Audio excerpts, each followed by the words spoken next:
Are you ready for the rapid review video on multiplying decimals using the standard algorithm? It's going to be pretty easy. So let's get started. If you know how to multiply numbers, you know how to multiply decimals. There's just an extra step that we have to do before and after we solve the problem. So take a look at the problem on the screen. 5/10 times 4/10. Well, I don't know how to do 5/10 times 4/10, but I do know how to do 5 times 4. So I'm simply going to turn 5/10 and 4/10 into 5 wholes and 4 wholes. And I'm going to do that by moving the decimal out. So look at my 5/10. I'm simply going to take that decimal and I'm going to hop it right out of the problem. And I'm going to take that decimal in 4/10 and I'm going to hop it right out of the problem. When I hop it, I've moved my decimal, so now I have 4 wholes and now I have 5 wholes. Now I can multiply by normal. 5 times 4? Well, that's simple. That's a basic math fact. That equals 20. So I'm going to go ahead and I'm going to write my answer down here. But I can't stop there because I didn't do 5 times 4. I did 5/10 times 4/10. So now I have to put the decimal back in. But where do I put it? Do you remember those hops we just did? We hopped once for the 5 and we hopped once for the 4.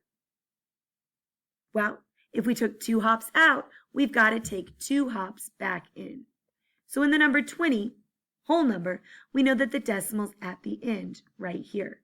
But I've got to put it back in my problem. So I simply take 2 hops, 1, 2, to put my decimal back in. Because I took 2 hops up here, I have to take 2 hops down here. And so the answer to the problem 5/10 times 4/10 is 20 hundredths. When I put my decimal back in, I see that the answer is 20 hundredths. Not too bad, right? Let's look at a bit of a harder problem and see if you've really got the hang of it. 15 times 2 and 1/10. This would take us a long time to model it using area models. So let's use the standard algorithm instead. Remember that first thing we have to do? That's right, we have to make sure we only have whole numbers in our problem. So I'm going to hop the decimal out from 2 and 1/10.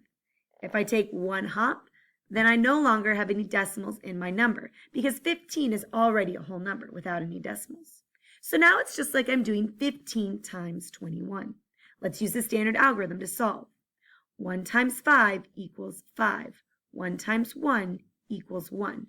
Moving on to the tens place, I need to 0 and cross out. 0 and cross out. Keep going. Let's go to the 2. 2 times 5 equals 10. I write my 0 and I carry that extra 1 up here. 2 times 1 is 2 plus 1 equals 3. Now we just add it up, just like normal. Here we go. 5 plus 0 is 5. 1 plus 0 is 1. And we bring in our 3. All right, so now what we're going to do is we're going to have to put the decimal back into our problem. Remember how we do that? That's right, we just hop right back in. So we've got our answer 315, and that decimal is on the outside.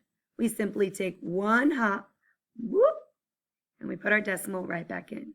Just like we took 1 hop up here, we have to take 1 hop down here. And so you see that 15 times 2 and 1/10 equals 31 and 5/10. That's how you use the standard algorithm. Not too bad, right? Use it on all your decimal problems. See ya.